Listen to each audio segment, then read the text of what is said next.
โอ้เราไปเอาพื้นอันนี้เนาะเอาอันนั้นเรายิบเลยเนาะอันยิบนี่อันโอ้ตัวนี้มีเป็นลมใช่ครับตัวนี้บ่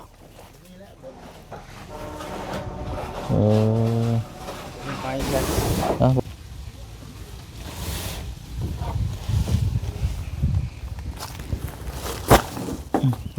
เราจังเก็บ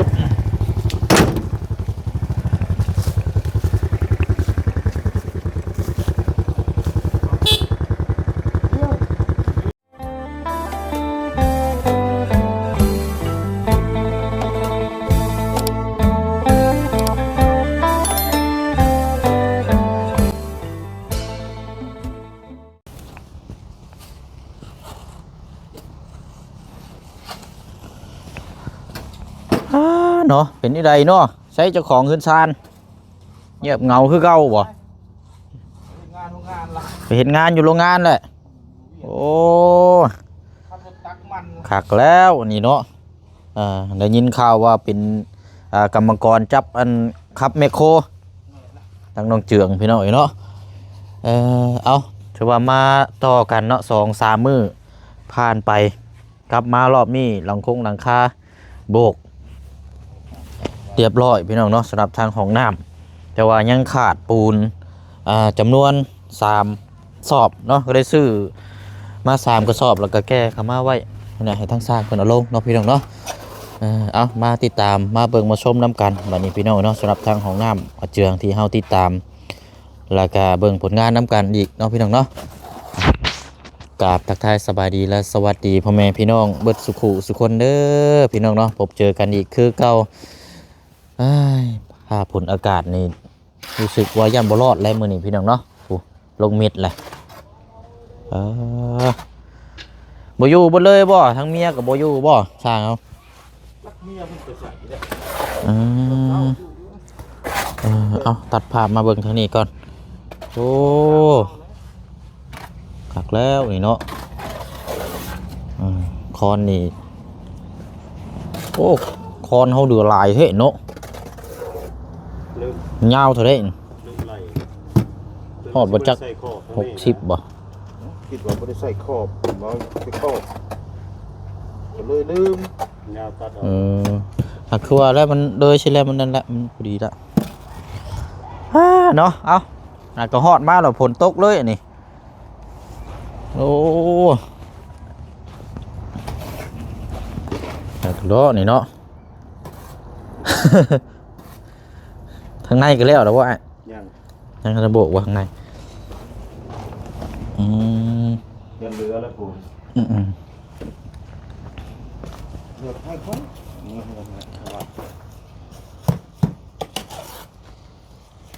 บุกนะติดบานนี่กันเรียบร้อยแล้วอันนี้เนาะปืนกันแล้วนี่ผมใช้งานแล้วปืนนี่คักแล้วนี่เรียบร้อยเลยเดี๋ยวแต่ปั้นนี่เก็บอีกมืออื่นก็เป็นเรียบร้อยนะฮะนี่นี่ของน้ำนี่สีพิเศษนี่เลยเพื่อนนี่ตัวใส่ขอบข้างให้ข้างหน้านี่ประเด็นงามแม่จังน้อยส่วนลายของน้ำนี่สีปล่อยยาวมาเลยเลยมันมีขอบข้างมันมองนะนี่ใส่ขอบข้างให้ก็ได้งามเลย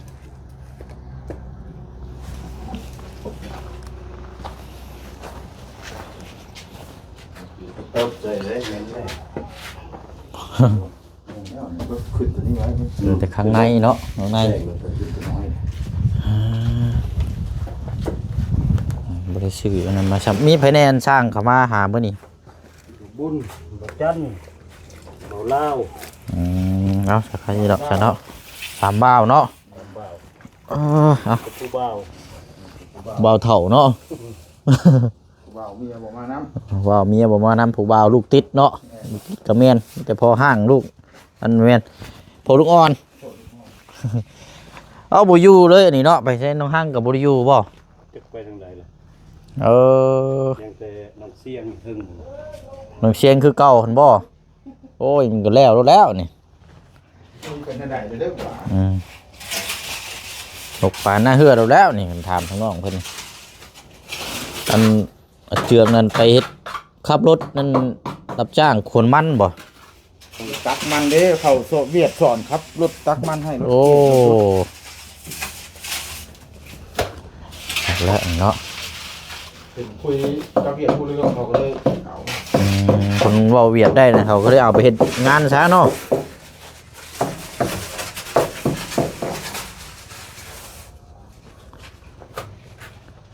เพิ่นสิเอิ้นก็ยันเราบ่ลงมาอันนั้นก็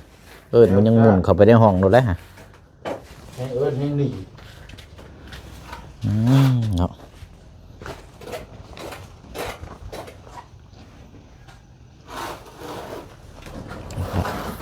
มีแต่เอาปูนลงและสร้างเขามาเพิ่มอีก3ลูก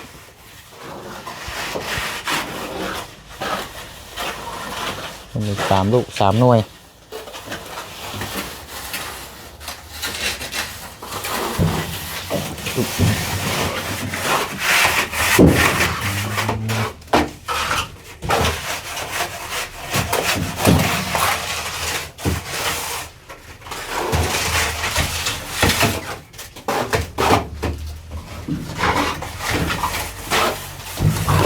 ดินบล็อกเขาบ่เนาะคือว่าสร้างมาอันนี้ยังเหลืออยู่นะ เหลือ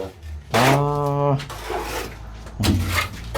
ดินว่าบุญเนาะเพิ่นบอกว่าเอาไป300รถพอดีงามพุ่นน่ะ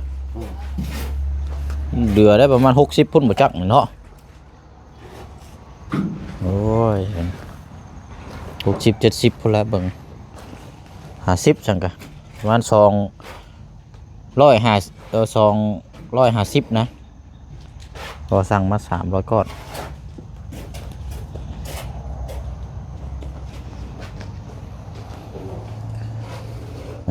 บ่อยู่พี่น้องทางกระเจืองก็ไปรับจ้างอันนี้รับจ้างน้ำเวียดขับไมคโครตักมันดินแห่นี่พอดีแล้วพี่น้องเทกันเจินกันเปื้อนเนาะเทกันเจินกันเปื้อนแต่ว่าราคานี่เฮาเพิ่นบ่ได้รวมนำได้นี่พี่น้องราคาจ้างราคาในราคา4ล้านเฮ็ดห้องน้ำนี่ราคาเทกันเปื้อนนั่นก็จ้างใหม่อีกได้พี่น้องเนาะเพราะว่ารวมกันไปมันก็แพงขึ้นไปอีกนะพี่น้องถ้าสิเทนี่ก็เบิ่งเอาแล้วพี่น้องเนาะเพราะว่าสิได้ไปซื้อท่อได้บาทนี่ซื้อท่อมาพูดพุ่นละขอเงินที่บ่เชียงแจ้งไปก็เดืออยู่ล้าน3มื้อนี้ก็ซื้อปูนมา3กระสอบเบิดไป240,000เนาะยังเหลืออยู่ไว้ซื้อท่อคอก๊อกคอหยังหั่นน่ะเก็บตกก็เป็นเบิดแล้วพี่น้องกันเปิ้นกันเจินนี่บ่ได้เทก็จังว่ากันเอาเก็บไว้ก่อนหั่นแหละนี่ก็โอเคแล้วได้ปลักโอ้ยเนาะเป็นคนเฝ้าเฮือนแล้วบัดนี้บ่ฮะนี่เด้อโอ้ยอย่าไปเอาหัวปุ้นเขาได้ให้อยู่ช่างเอาเพิ่นเฮ็ดที่อยู่ ใช่แม่ไม่ใช่แม่นะบ่อ้าวบาดนี่ไปทางใดล่ะบาดนี่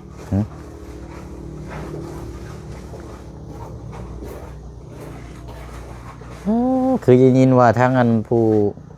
น้องก็อยากเมื่อแล้วพี่น้องว่าอยากเมื่อบ้านแล้วว่าแม่บ่สบายว่าซั่นแล้วบาดนี่บ่ใช้เอ้ยไปใช้นะน้องเชียงเบิ่งแน่นี่ลานนี่เฮ็ดยักษ์นี่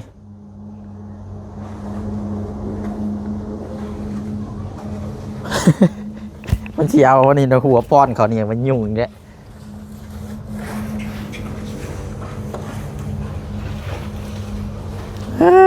เนาะตอนแรกพอละเบิ่งนี่เชิงมากจะเอาไว้มาแต่ว่าน้องปูนาก็ได้ซื้อปูนมาว่าสั่งขัดปูน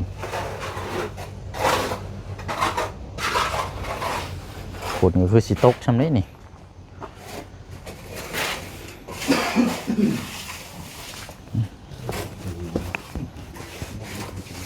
อร่อยเนาะอันโบกนี่มื้อนี้บ่สร้างเขามื้อนี้แหละเริ่มมื้อนี้แหละมื้อแรก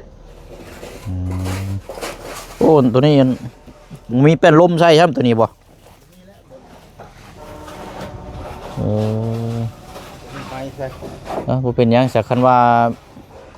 นี่น้องเพิ่นสามหาไร่ไปรับจ้างแล้วจ้างให้เพิ่นซื้อแป้นมาตอกเอาเองก็ได้หรอกตัวนี้แต่ว่าขอบข้างเขาบัดยังอยู่เนาะ ข้างนั่งอยู่ เอาใช้เบิกก่อนแล้วจังว่ากันจ้ะ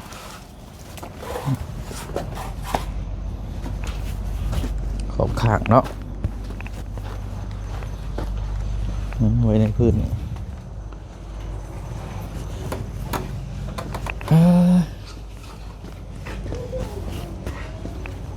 มีแต่เอาปูนละลงมาเป็นในรถนั่นแหละโดยสิถอยหลังมาบดมันกลับยากเลยมันคือ4-6ช่ำสิแล้ว ลงหันเป็นง่ายอ่ะ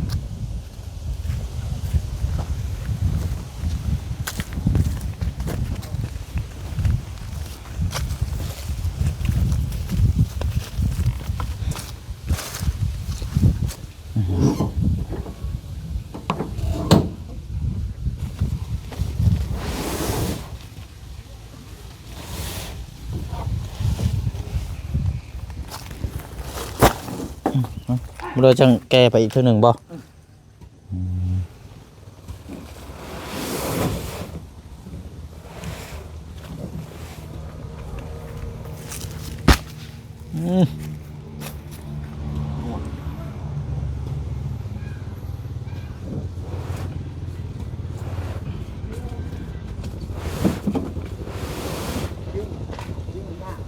ไปนะพอแล้วบ่เบียดบ่แม่นแล้วโอ้ย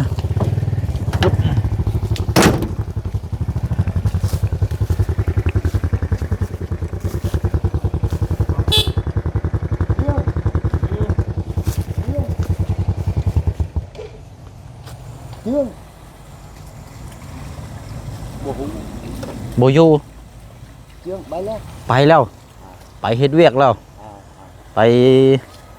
อยู่ใช้ก็อ้ายเราเฮ็ดเวียกอยู่ใช้ก็ งานมันต้น อยู่โรงงานมันต้น สัง แต่บ่ฮู้ว่าจักอยู่หม่องใด โอ้ สัง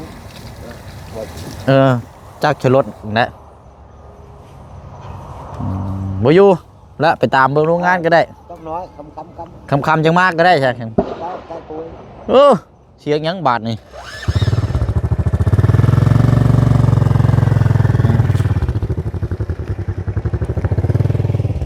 เราเว้าเวียดได้เด้อเวียดมาหาเราพี่น้องเนาะเฮ็ดเวียกงานโอ้ผมสามารถลานอย่างกับคนกับอันนี้พี่น้องก็ต้องการเอาปูดุงเอาลงหน่อยแล้วเวลาช่างโจบมาอีกจุดตกแห้งหนึ่งวันผลกันเนาะมันก็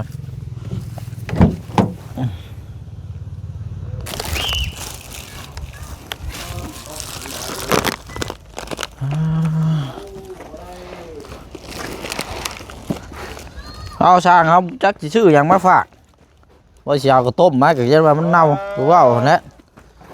แต่ ต้องขอบใจละลายขอบใจละลาย ปิ้งไก่เซโน คักเลย พอได้กับแก้มมันแล้ว จวดใกล้ลูกโอ้ ไก่ล้าน คักแล้วมือนี้เถอะนะครับว่า อันอุ่นจังน้อยเนาะ โอ้ยโบได้เตี้ยก็อุ่นแหละสมัยนี้กระจวดเพื่อนเลยนี่ เอาซื้อปิ้งไก่มาฝากทั้งช่างพี่น้องเนาะ ขอบใจละลายเปล่า โดยโอ้นี่บ่นี่โอ้พอจังนี้เสียงลูกห้องโอ้เราไปเอาพื้นอันนี้เนาะเอา อันนั้นเรายิบมันเลยเนาะ อันยิบนี่อันเอายิบกระเป๋าไปใส่พื้นนี้สานี่เนาะต้องก้อนเยอะเอ้ย เอาสบายดีทั้งนั้นพี่น้องก่อนเนาะ สวัสดี ป้าท้องนี่แบกนักแท้2 เดือนปลาย3 เดือนนี่มันแบกโพโลแท้ ลายนี่โอ้แม่นบ่นี่ไปเอาอยู่ไสน้องนี่นะ ไปเอาอยู่ภู ป้าอันไปกับไผก็ ไปกับเอ้ยอ่ะ โอ้ไปกับน้องออนอืม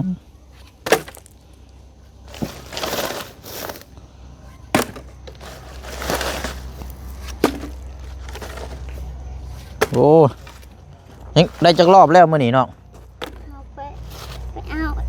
เอาอีก ยังสิไปอีกบ่นี่ เลย ป้าโธ่อันนี้ใหญ่นี่ไผแบกมาฉานยาวๆนี่เฮ้อ เอา อันนี้ได้จะโบแบกมาน่ะ ไปมาอยู่ภูนั่นแหละเอาไปขึ้นมันไป โอ้ยอมแล้วดิ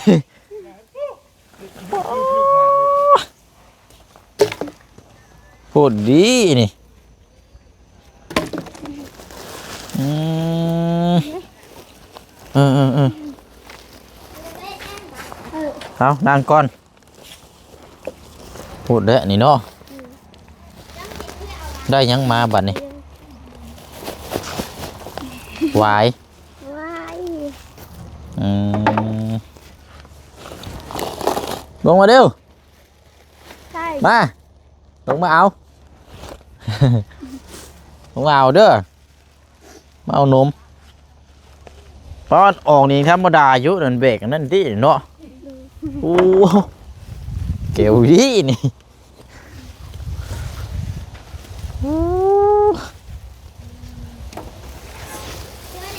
เอ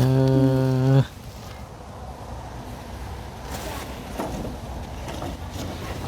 อันน่ะทางอันนั้นได้ฉะทางเจืองได้ฉะเรามาจังมุ้งอะ มัน5 โมง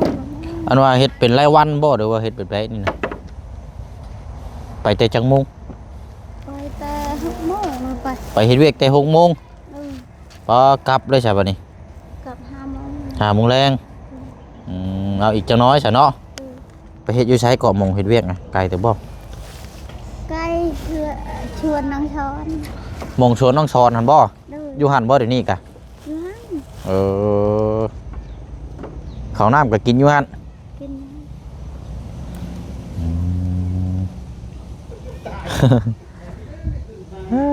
เอาหากลับมาฮอดอ้ายกะ เลย แต่ว่าสร้างเพิ่นเห็นว่าเอาปูนมาเอามาปูนมา3 ศอกนั่นน่ะนี่เจมันสิบ่ตกเนาะมั้งฝนเนาะ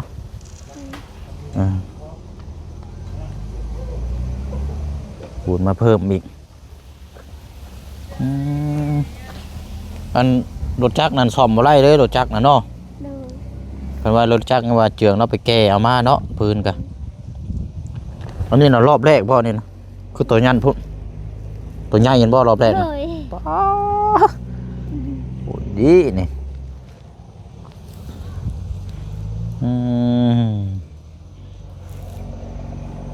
มันเป็นไม้คอนดอกบ่เจ้าแบง เล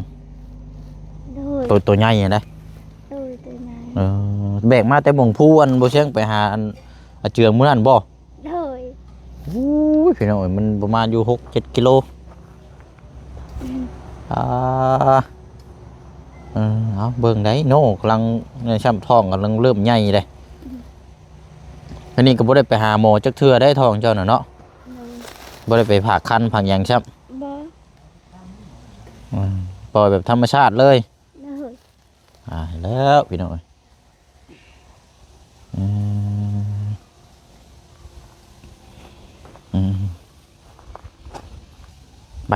ไปบัดนี้ก็ไปครับอันน้องอ่อนคือเก่าบ่ เลย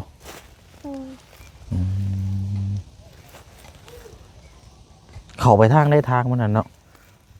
จุกโค้งมาแต่บ่พุ่น กูมาไปเลย ทางยางพุ่นบ่ เลย มันทางเข้าน่ะมองได้ซะ ทางเข้ามอง มองอันโรงแรมน่ะบ่ เลย เดี๋ยวก็ทะลุเข้าอันหมองภูตัวนี้เนาะ เลย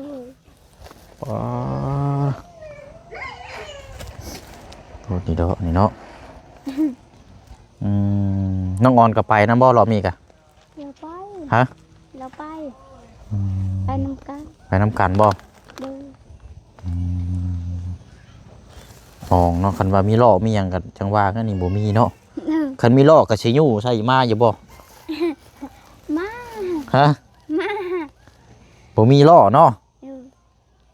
แต่ว่าก็ว่าเบิ่งทางนำได้นี่ก็คันบ่มีทางนี่ก็ยุ่งบ่ได้แล้วใจบ่ลงมาเอาขนมก็บ่ลงมาแล้ว ว่า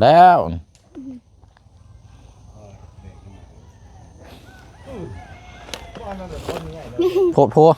เห็นคลื่นมาโอ้ยังระเบิดปุ้ม บ่อันเสียงนั่นก็อีกอย่างหนึงได้กินนี่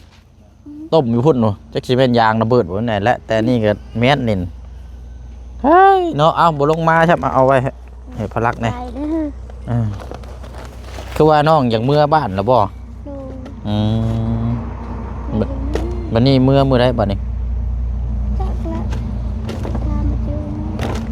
อืม มีเลย หมดมาส่งเราแล้วเนาะยืมรถแล้วเราจากเมื่อแล้วกันอีกงานก็คือว่าแล้วมือเห็ดมือพอเนาะ ทำไมหาบ่สบาย โอ้แม่บ่สำบาย อืม เราเป็นไข่ใช่ป่ะ ดูแล้วเป็นไข้ หลายมือเลยนะเนาะ อืม อืม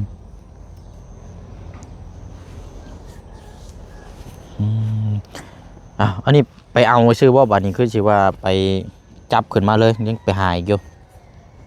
เจ้าเลี้ยงไว้แล้วบ่ ดู ว่ามีแต่ไปจับแล้วขึ้นมาเลย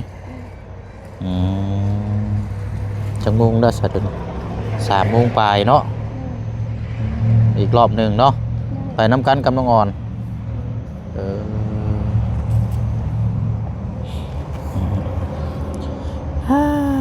สาตามนั่นแล้วสาน้องเด้อเดี๋ยวยังขี่อันเขามาอีกทีหนึ่งเดี๋ยวรอทางอันเจืองมาก่อนเนาะเดี๋ยวจะไปเอาพื้นพุ่นเนาะเจ้ากันเนาะเด้อเอาเนาะโอ้ยเบิ่งเด้อท้องเนาะท้องใหญ่ช่ำพี่น้อง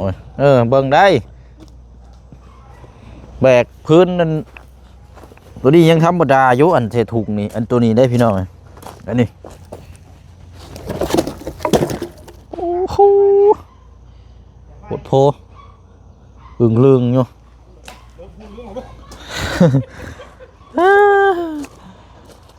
ไปตามนั้นแล้วบัดนี้พี่น้องเนาะก็ยังเดี๋ยวแต่เก็บตกเนาะสำหรับทำของน้ำก็ฝั่งนั้นก็ขาดไม้เป็นลมแผ่นหนึ่งก็ทางปูนก็ซื้อมาเพิ่มแล้วพี่น้องมีแต่มืออื่นรุ่นน้ำกันเนาะมือนี่รุ่นน้ำกันสิแล้วหรือบ่ก็ที่ตามมือน้ำกันติดบานติดหยังเนาะ